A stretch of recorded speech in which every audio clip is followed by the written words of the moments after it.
amis internautes, n'oubliez pas de liker, de vous abonner et de cliquer sur la note de notification pour ne rien rater. Mesdames, Messieurs, bonjour et bienvenue à cette émission de décryptage.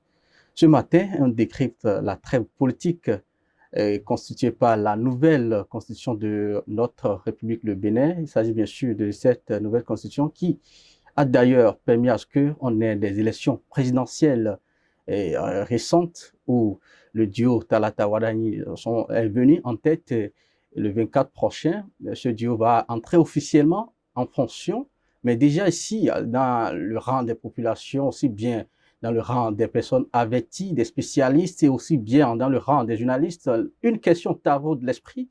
La trêve politique, qu'en est-il réellement quand on parle de la trêve politique? Voilà ce pourquoi nous sommes là ce matin pour décrypter les implications, les imbrications, aussi bien les tenants et les aboutissants de cette trêve politique que notre constitution a désormais. Et pour le faire, nous avons su bien inviter pour vous Rodolphe Ataï. Il est consultant politiste, il est également juriste publiciste et qui, d'ailleurs, mieux pour nous expliciter, nous expliquer ce qui en est de cette trêve politique. Alors, Rodolphe Ataï, bonjour. Bonjour, monsieur le journaliste. J'espère que vous allez bien.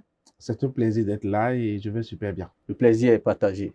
Alors, sans plus tarder, quand on parle de la trêve politique, qu'est-ce qu'il faut comprendre? Parce que ça fait peur, les Béninois.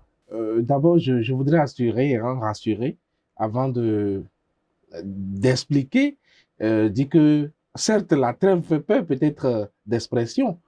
La trêve, ça veut dire une période plus ou moins de retrait ou de silence pour d'autres, ou de restriction même, peut-être dans la pensée des uns et des autres. Mais il faut contextualiser. Lorsque la nouvelle constitution portée par la constitution révisée, portée par la loi numéro 2025-20 du 17 décembre 2025, révisant, donc modifiant la constitution de 90 qui a été révisée en 2019, nous parle de la trêve. En tout cas, il faut se référer aux dispositions de l'article 5, alinéa numéro 1, qui a fait sortir en son dernier alinéa cette question de trêve. Ce qu'il faut comprendre, ce n'est pas une interdiction de la critique. Je voudrais commencer par là. La Constitution n'a pas dit que pendant la période, s'il faut le rappeler, cette période court à partir de la prononciation de la décision définitive des élections, donc de 2026, ce qui a déjà eu lieu il y a de cela quelques jours, à la suite de la proclamation des résultats définitifs par la Cour constitutionnelle, donc portant donc l'élection du duo Wadani-Talata. À partir de cet instant, nous rentrons dans la trêve. Mais la Constitution précise que durant la période, donc à partir du moment où les résultats ont été proclamés, définitifs bien sûr, ont été proclamés jusqu'à 12 mois des prochaines années électorales, donc je dirais 6 ans. 6 ans. Oui. Voilà, durant cette période, la Constitution précise l'expression, je cite, dans la critique. Dans la critique. La Constitution n'a pas dit hors de la critique. Dans la critique, ça voudra dire que durant donc cette période des 6 années, si vous voulez critiquer, ça veut dire que la Constitution n'a pas enlevé la critique. La Constitution a bel et bien pourvu qu'on peut critiquer.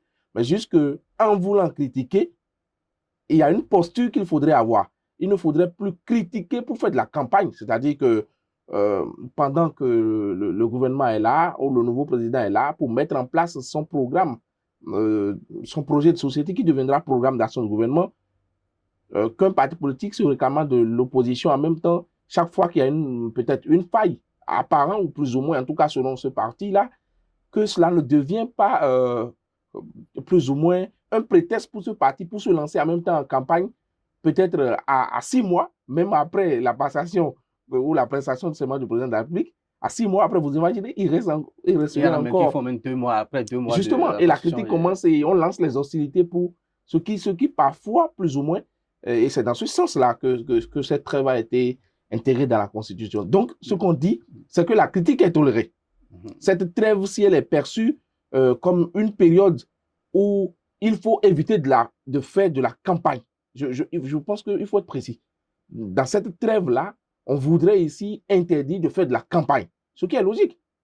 Ce qui est logique, en tout cas, plus Surtout ou moins. Que même en temps par le passé, même la Constitution et les textes, les lois qui régissent même les élections au Bénin, il y a une période dédiée pour, disons, la période électorale où il faut aller en campagne. Justement. Mais pourquoi c'est urgent aujourd'hui de mettre ça dans la loi fondamentale parlant de la trêve? Je pense que les Béninois, nous avons une position de porter en sacré, si vous me le permettez, de porter en sacré notre constitution. Les Béninois tiennent beaucoup à leur constitution et en tout cas proclamons son respect, je crois, un peu partout où nous passons. Donc, dans cette posture-là, et je crois qu'il était important d'enlever ou d'ériger cette trêve-là, cette période de campagne, si vous voulez, en norme constitutionnelle, afin donc, évidemment, ça devient aujourd'hui, je dirais plus loin en disant peut-être une infraction.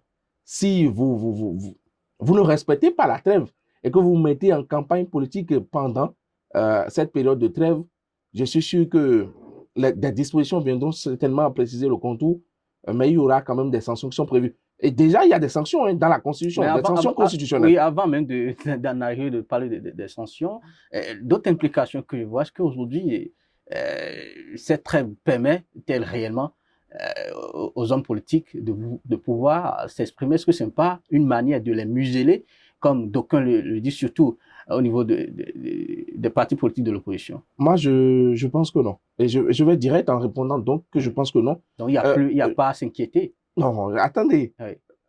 Il n'y a pas à s'inquiéter. En tout cas, la disposition, puisque nous, en tant que juriste, on va faire de l'interprétation de la loi. Oui. Et en faisant de l'interprétation de cette disposition, la disposition, pour moi, elle ne pose pas de problème. Parce qu'elle a dit, dans la critique, les partis politiques d'opposition, c'est-à-dire ne doivent pas se contenter de critiquer, mais en critiquant, vous devez faire des propositions. C'est ce qu'a dit la Constitution. Et je vais donner un exemple. Je suis responsable étudiant. Je dis, par exemple, que le gouvernement qui est en place a décidé, on n'a pas, par exemple, mis en place une mesure pour permettre d'octroyer des bourses d'étudiants à des étudiants qui viennent de finir la licence et qui peut-être ont bien travaillé, sont des bosseurs, en tout cas qui ont travaillé, qui ont des moyens quand même pas mal dans des universités publiques, mais faute de moyens de leurs parents, ne peuvent pas, par exemple, s'inscrire en master.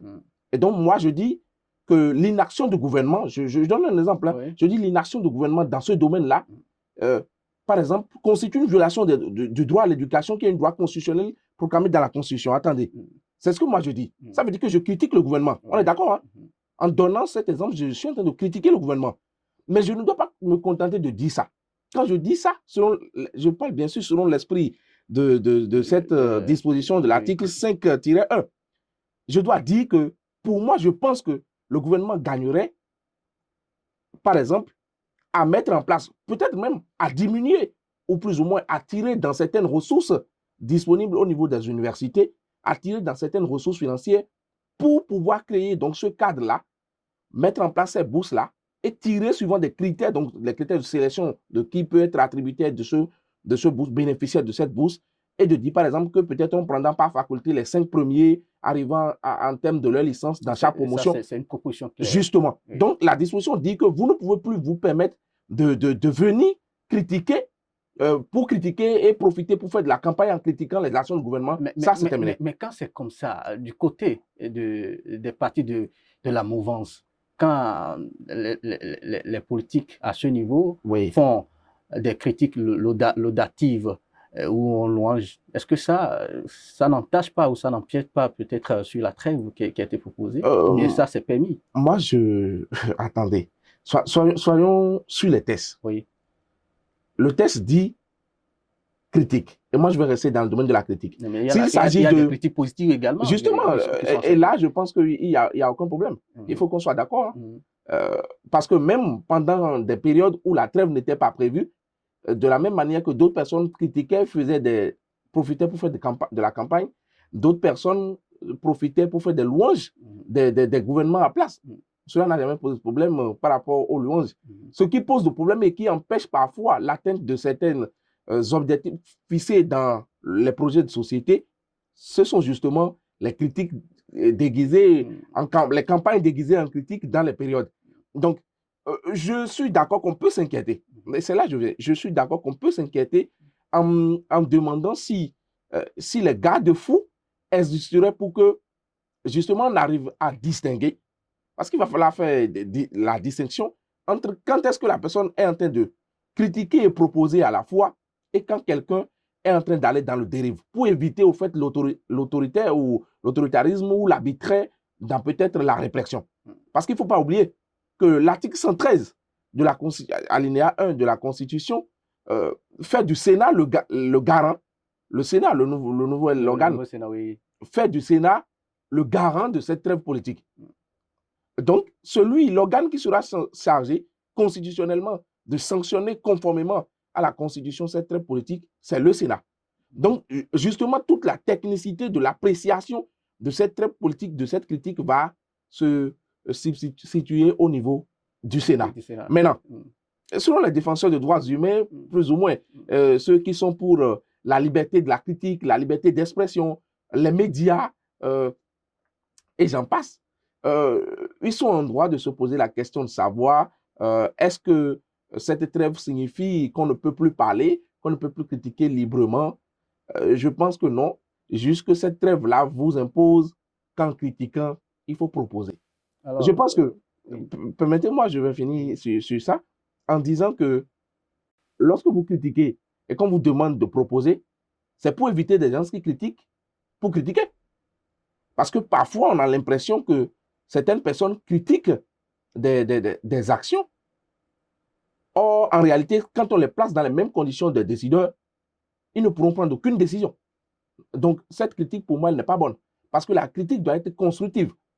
Comme je donnais mon exemple tout à l'heure, si j'estime que, je vais m'amuser à le dire, je l'ai déjà dit au Parlement une fois, si j'estime que les frais de scolarité, de master sont élevés, si j'estime que la bourse des étudiants ou les secours sont moins élevés ou sont assez petits par rapport donc à certains pays de la sous-région et qu'il faudrait augmenter, il faudrait que je puisse dire à l'État, en tout cas essayer de majorer sur tel ou tel montant pour pouvoir mettre en place ça. Il ne suffira donc plus de critiquer parce qu'on a envie de critiquer, mais quand tu finis de critiquer, il faudrait qu'à la fin tu dis, si j'étais à la place du gouvernement, je pense qu'il faudrait faire telle action, telle action, telle action. Je pense que cela y participe au développement en ce sens où ce ne sera plus, en fait, les idées ou les idéaux du gouvernement seuls qui seront mis en œuvre, mais plutôt cela y participe d'une concertation des idées, des propositions donc de réformes qui viendront de part et d'autre, y compris donc des jeunes, des femmes. Vous voyez l'implication, l'inclusion de tout le monde. Si on s'en tient à l'esprit de cette disposition de l'article 5-1 de la Constitution. Tout à l'heure, vous parlez de ces dispositions en parlant de ce que les fautifs, en tout cas les éventuels fautifs, peuvent encourir comme sanctions, sévérité. Mais avant d'aborder cela, est-ce que cette trêve dans le monde journalistique, par exemple, interdit aux journalistes de prendre peut-être, de faire des débats contradictoires? Je me permets, en tout cas, de dire non. De dire non en ce sens où, si c'était le cas, on ne sera pas ici. Parce que, n'oubliez pas, je l'ai dit, nous sommes déjà dans la trêve. Autrement dit, si la critique ou si les émissions ou si les débats télévisés politiques ou portant sur des thématiques politiques étaient exclus de cette période de trêve, je pense qu'on ne pourra pas être ici en train d'en débattre vu que les résultats définitifs des élections présidentielles sont déjà... On attend la mise en place du Sénat pour... Non, du tout pour pas. Acter Du tout pas. Les émissions télévisées, juste que je pense que peut-être il y aura l'approche qui va changer, ou désormais sur les émissions de plateau, quand on finit peut-être de faire des débats, ou quand on finit de se prononcer, ou de dire qu'on est en désaccord avec une politique mise en place par le gouvernement qui est en place, quand on finit de critiquer cette politique, de dire non, on n'est pas d'accord, il faudra quand même être en mesure de dire qu'on n'est pas d'accord, mais on pense que le mieux sera que le gouvernement fasse telle chose, telle chose et telle chose. Et comme je le disais, cela voudra dire que sur vos plateaux désormais, quand on va finir de critiquer ce qu'a fait le gouvernement, il va falloir que nous soyons en mesure de proposer quelque chose d'assez concret. Parlant des sanctions désormais, un fautif, bon, quelqu'un qui a critiqué le Sénat, la Constitution lui prévoit quoi? Bon, pour l'instant, selon les dispositions de l'article 113-1 de la Constitution, donc porté par la loi de révision de 2025, déjà ce qui est prévu, c'est ce qu'on va appeler la suspension ou le retrait de votre droit civique. C'est pour l'instant ce qui a été prévu dans la Constitution, ce qui voudra dire que peut-être parce que vous avez critiqué, fait de la campagne dans cette période de trêve, alors que la nouvelle Constitution, la loi désormais dit, prévoit que la campagne ne peut être effectuée que dans la période en tout cas des 12 mois avant donc une nouvelle passation, hein, plus ou moins, entre griffes, ce qui voudra dire après 6 ans de mandat, ce n'est uniquement qu'à partir du moment où nous rentrons dans la 7e année de mandature que vous pouvez faire de la critique. Si vous faites donc que vous pouvez faire de campagne, s'il vous plaît. Lorsque vous faites donc pendant ces 6 mois, vous commencez par faire de la campagne un peu partout, on peut donc vous suspendre vos droits civiques, ce qui voudra dire que vous ne pouvez plus vous-même être éligible plus ou moins pour déposer des dossiers pour être candidat. Et dans les droits civiques, on a aussi le droit de vote. Donc, on peut aussi vous retirer donc, non seulement votre droit d'être éligible, mais aussi votre droit de vote. D'accord. Bon, c'est vrai que je ne l'avais pas prévu, mais ça venait de temps en temps. Mais le temps qui nous est imparti aussi, tout doucement, ça fait le Sénat. Le protocole national est sorti, le Sénat qui est en tête de l'Assemblée nationale. Mais que pensez-vous d'abord du Sénat et de ce protocole national? Moi, je pense que déjà, il faut peut-être éviter de sortir de l'amalgame. Oui. L'amalgame, en ce sens où, quand vous voulez vous prononcer, plus ou moins sur ce genre de thématique, ou en tout cas, quand on veut donner un avis sur ce genre de thématique, il faut se référer à la Constitution. Parce que peut-être d'aucuns diront que nous, on est juristes. Oui, nous sommes des légalistes, parce que malheureusement, on est obligé de s'en tenir à ce que dit la loi. Pour l'instant, le protocole est sorti avec le décret et je pense que le président du Sénat vient, suivant l'ordre du protocole, avant le président de l'Assemblée nationale. Et on voit ça de partout. Bon, pour moi, il n'y aura pas de problème. Il y a peut-être un avis critique qu'on peut essayer d'émettre, en estimant que, et je pense que ça serait légitime hein, de le dire. Donc, on pense que parce que les membres de l'Assemblée nationale sont des membres élus. Ils sont élus. Donc, ils bénéficient de la légitimité populaire, la légitimité du peuple. Le président de l'Assemblée nationale, donc, est d'abord député, donc élu par le peuple. L'Assemblée les députés qui représentent donc le peuple viennent élire maintenant le président de l'Assemblée nationale, ce qui fait que le président de l'Assemblée bénéficie indirectement de la légitimité populaire. Par contre, le président du Sénat, en tout cas, selon les dispositions de la Constitution, le président du Sénat ne sera pas élu par le peuple. Le président du Sénat sera élu entre ses pairs, donc les membres du Sénat. Maintenant, et c'est là que je vais venir, ceux qui composent ce Sénat-là, il faut le dire clairement, sont quand même des personnalités qui avaient déjà été élues pour la plupart. Je dis pour la plupart parce qu'il y aura des personnes qui seront désignées, qui ne seront forcément pas peut-être des personnalités ayant été élues à des élections par le passé.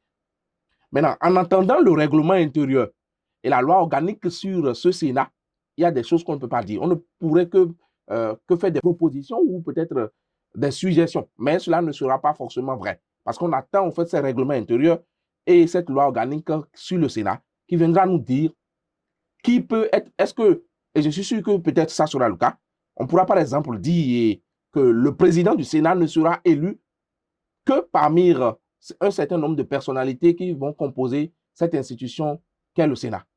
Ce qui fera que le président du Sénat peut être un ancien président de la République, un ancien président de l'Assemblée nationale un ancien président, peut-être, de la Cour constitutionnelle, vous conviendrez avec moi, ce qui voudra dire que ces personnalités ont déjà un certain nombre d'ancienneté par rapport à celui qui est l'actuel président de l'Assemblée nationale.